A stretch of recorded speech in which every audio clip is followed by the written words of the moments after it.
Extract करना पड़ेगा by mechanical disruption, जैसे पेस्टल और मोटर से हम लोग जो करते हैं उसको फिल्टर करना पड़ेगा। And then enzymatic digestion, and enzymatic digestion digest the fibrinogen, जो फाइब्रिनोजन एक्चुअली सेल से सेल नेटवर्क बना लेता है ना, तो सेल से सेल कनेक्शन कैसे होता है, थ्रू सेलुलर नेटवर्क है ना। जब सेल एक का जो बाहर का जो सेल का पार्ट होता है जिसको हम क्या बोलते हैं, एक्स्ट्रा सेलुलर नेटवर्क, वो किस चीज का बना होता है, it is made up of a protein, fibrous protein का बना हुआ होता है। आवाज आ रही है ना मेरी? Yes ma'am. ठीक है, तो दो सेल के बीच में नेटवर्क होता है, उस नेटवर्क को हमको ब्रेक करना होता है, ठीक है, ताकि सेल को हम डाइजेस्ट। जी, तो आप कृपया वेट कर लीजिए, आप परेशान ना हो।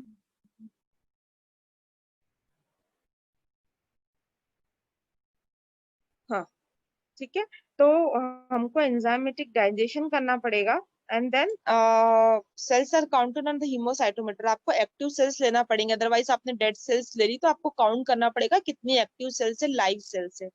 फिर आप वो सस्पेंशन को ट्रांसफर करते हो इन इन अ फ्लास्क, जो मैंने आपको, जैसे आपने जो वीडियो देखा था उसमें देखा था ट्यूब्स में, फ्लास्क ट्यूब्स या फिर पेट्री प्लेट्स में इनमें ट्रांसफर करते हैं। देन फ्लास्क आर इंक्यूबेटर, उससे आप इंक्यूबेट करोगे, and then flask are observe for daily, आपको डेली उसको ऑब्जर्व करना है कि आपकी सेल एक्टिव है कि नहीं है ना, लाइव है कि नहीं है। वो लाइव सेल आप कैसे ऑब्जर्व कर सकते हो, जब आप माइक्रोस्कोप में आप डायरेक्ट वो जो ट्यूब था वो डायरेक्ट माइक्रोस्कोप में आप ऑब्जर्व कर सकते हैं। जब आप माइक्रोस्कोप में देखोगे तो आपको नॉर्मल एक सेल्स जो रहेंगी, लाइव सेल्स रहेंगी, वो अलग ही एकदम दिखने लगेंगी, वो क्योंकि वो स्टिक रहती है, सरफेस से एडहेरेंट रहती है। लेकिन जब डेड हो जाती है सेल तो सरफेस से रिमूव हो जाती है ना, सरफेस जो ग्लास सरफेस से स्टिक नहीं रहती है। तो वो आप जब ऑब्जर्व करोगे माइक्रोस्कोप में तो आप इजिली ऑब्जर्व कर सकते हो कि आपकी सेल्स आर लिविंग हैप्पीली और नॉट। ठीक है, आपको नॉर्मल डेली ऑब्जर्व करना है, और उसको आपको हर वीक में, एवरी 2 to 3 days या वीक्स भी लग जाते हैं, लोग 4 to 5 days में भी मीडिया सब कल्चरिंग करते हैं। तो आपको जब 80% कॉन्फ्लुएंसी, कॉन्फ्लुएंट का मतलब समझते हो?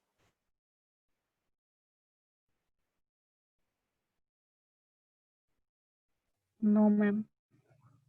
कॉन्फ्लुएंट का मतलब कि आप हमें ये पता है कि जो सेल की जो प्रॉपर्टी है, बहुत मोस्ट ऑफ द सेल्स जो है वो क्या होती है, सरफेस पर स्टिक हो जाती है ना, प्लेट पे, ग्लास प्लेट पे स्टिक हो जाती है। तो 80% कॉन्फ्लुएंट का मतलब होगा कि कैसे बोलेंगे उस, क्या बोलोगे उसको, कि आप मतलब 80% ग्रोथ बोल सकते हो आप, है ना। जब सेल का पूरा मतलब 80% एरिया वो ग्लास सरफेस का कवर कर ले, सेल मल्टीप्लाई होंगी, है ना।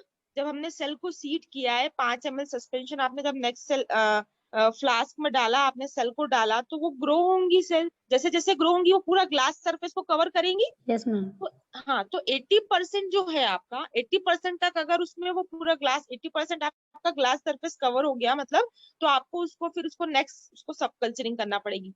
ठीक है, आपको नेक्स्ट कल्चर में, अदरवाइज क्या होगा, बहुत ज्यादा सेल मल्टी मतलब बहुत ज्यादा कॉन्फ्लुएंसी आ जाएगी, बहुत ज्यादा सेल ग्रोथ हो जाएगी, तो फिर वो cell to cell inhibition, contact inhibition, toxin production होता है, तो वो फिर सेल के लिए सेल को फिर सेल सर्वाइवल रेट कम होता चला जाएगा। इसलिए आपको एक पर्टिकुलर टाइम पे कि 80% ग्रोथ आ गया है, आप कॉन्फ्लुएंस से मतलब 80% आपका जो जो प्लास्टिक का सरफेस है वो 80% सेल से कवर्ड हो चुका है, दैट इज 80% कॉन्फ्लुएंट। तो फिर आपको उस सेल को ट्रांसफर करना पड़ेगा। ठीक है,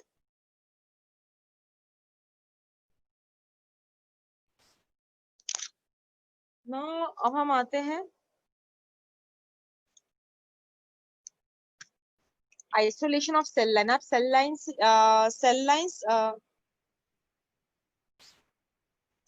ठीक है, how to prepare, how to extract the cell from the tissue, आप कैसे एक्सट्रैक्ट करेंगे, रिसेक्टेड द टिश्यू सेल और tissue culture in the vitro, primary culture secondary, जो मैंने आपको बताया था कि पहला वाला जो सेल जब आप आइसोलेट करते हो और जब उसको ग्रो करते हो, तो पहला वाला जो कहलाता है वो प्राइमरी कल्चर कहलाता है।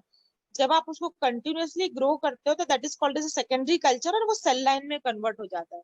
ठीक है, cell line is always a single cell isolation culture. ठीक है, आप फिर उससे बहुत सारे सक्सेसफुल सब कल्चर कर सकते हो, ट्रांसफॉर्म सेल लाइन हो जाती है, क्योंकि जब आप सेल लाइन को कंटिन्यूस ग्रो करते हो तो क्या हो जाता है उसमें, मैंने जैसे बताया था आपको कि जब आप चीज को कोई कंटिन्यूस उसको ग्रो करोगे तो उसमें चेंजेस हो जाएंगे, उसकी प्रॉपर्टीज में कहीं ना कहीं म्यूटेशन या फिर वो अपनी कैरेक्टराइजेशन में थोड़ा सा उसमें चेंजेस आ जाते हैं। Sometime this cell lines were called transform cell line, loss of control of cell growth, है ना, वो बहुत उनमें जब कंट्रोल होता है, ग्रोथ को कंट्रोल करने के लिए जो प्रॉपर्टी हो जाती है वो लॉस हो जाती है, and that is called as a transform cell line, उसको हम ट्रांसफॉर्म सेल लाइन बोलते हैं। ठीक है,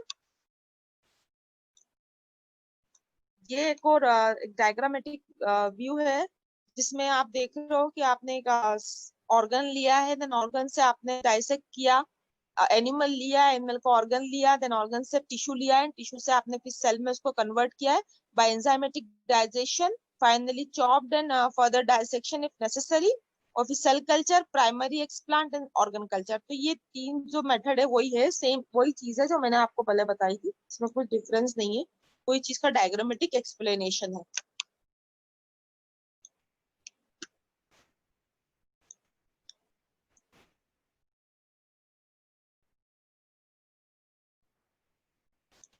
ठीक है, अब based on the appearance of cell in the culture, cell को हम तीन टाइप में एक्चुअली कैटेगराइज करते हैं। जो आप सेल लेते हैं for cell culture, tissue culture, actually 3 type की सेल्स होती हैं, fibroblastic cell, epithelial cell and lymphoblast sales.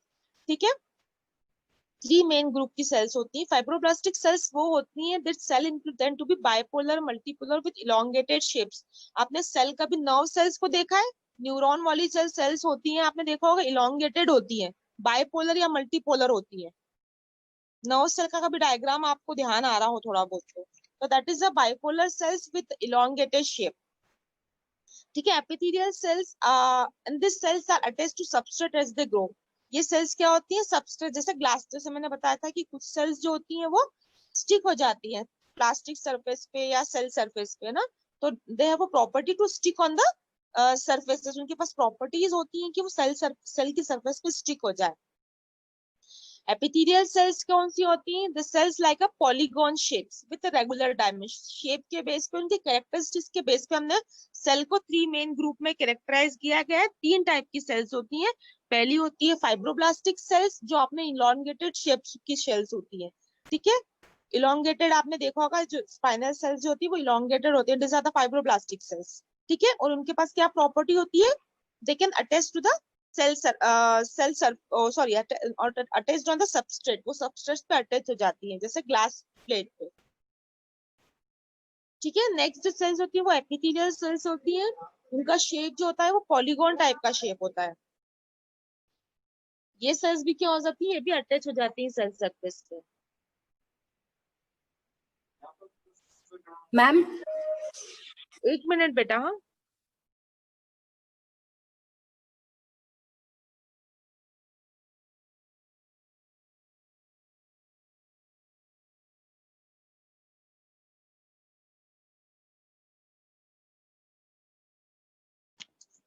हाँ बोलो, कौन बोल रहा है ये? मैम हम दीपशिका। दीपशिका, हाँ बेटा बोलो। Yes ma'am.